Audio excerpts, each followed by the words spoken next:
Stormers last minute win 42-37 over the Pumas. I think to say that game was kind of madness would be putting it mildly. It was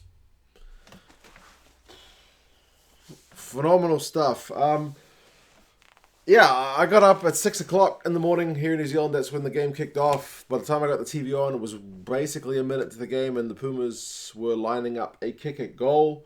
I chucked some toast in the toaster, put the jug on to make some coffee, and by the time my breakfast was ready, it was like 10 points to 7.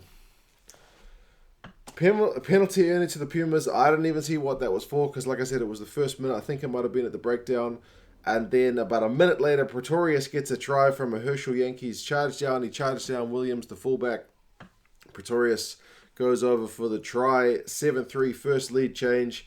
And then back the other way, the Pumas get a try. Augustus gets a good strip on defense as the Stormers are under a bit of pressure. He gets them out of jail with the strip, but his pass puts them in trouble. It's intercepted, and Moritz gets the first of his two tries to put the Pumas back in front, 10 points to 7. It's a crazy, crazy start. It wasn't to stop, though. Rudolph, who had a good game, apart from a bit of ill discipline later on, he was the recipient of a pass.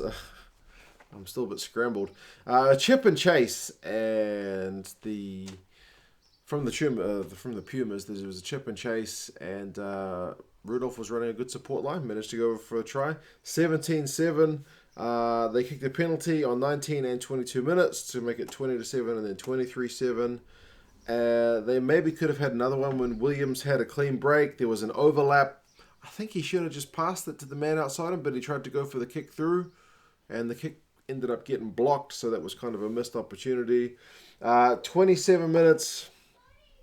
My kids are playing outside if you can hear them. Eddie Fouché got injured and it seemed horrendous. He was trying to get in there at the ruck and he just got cleaned out and his leg just kind of bent the wrong direction. It's a horrible one that you don't really want to see replayed. They reckon he might have had a dislocated hip. I hope he's alright, but that was just, yes, it's one that you don't want to see.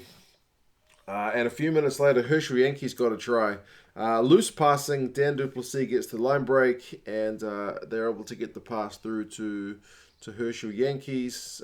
Smuts, I think, fell on him after the try, which is one of those just probably don't need to do that. And Herschel Yankees just clearly didn't appreciate it. He tossed the ball at his opponent's head in disgust, but it was 23-14 at that point.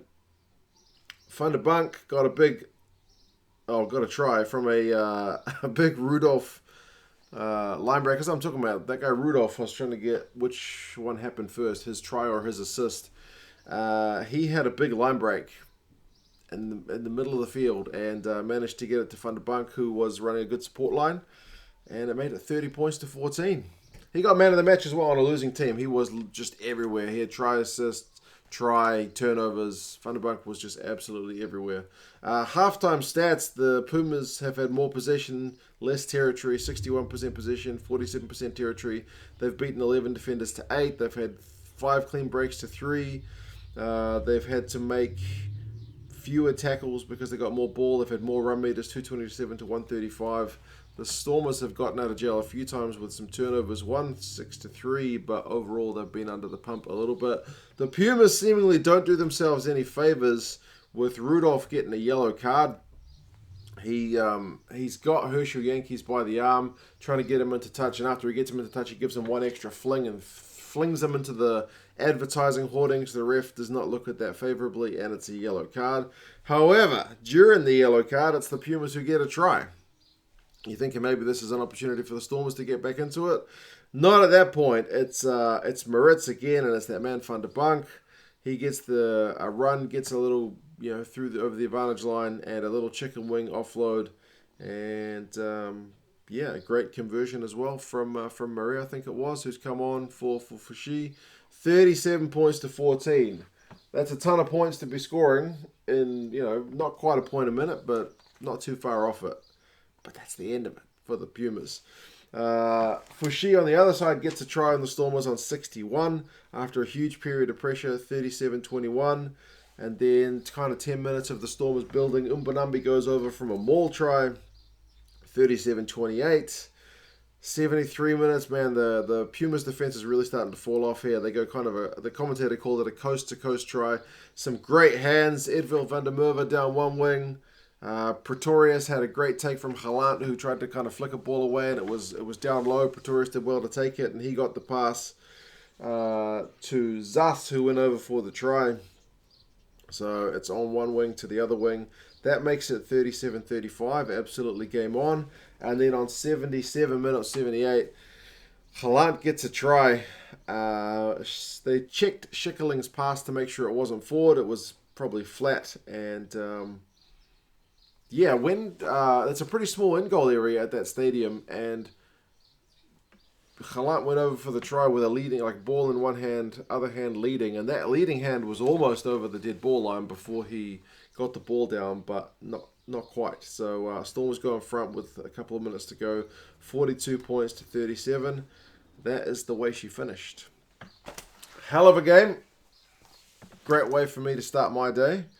But yeah, the Pumas finished with 23 missed tackles. And if you remember, in that first half, they only had 8. So a lot of those would have been in that kind of final 10, 15 minutes because, it wasn't a pretty period of play for them. Whereas the Stormers had 11 at halftime and finished with 16, so, they were able to keep it a bit tighter in the second half. Maybe a fitness level thing there. If you look at that man, Van der Bank, he finished with 75 run meters and 6 defenders beaten. Van der Merwe for the Stormers had 72 run meters, 6 defenders beaten. If we look at tackles, Murat had 11. Leon Lyons on his, I think it was at his starting debut, had 11.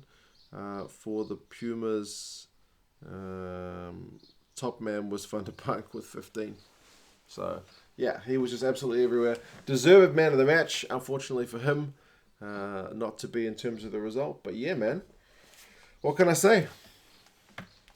Heck of a game. I haven't watched Georgia and Scotland yet. That game started when this one had about 10 minutes to go.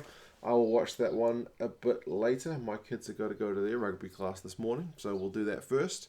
But this was a good way to start the day. Not so much if you're a Pumas fan, but you still get a losing bonus point.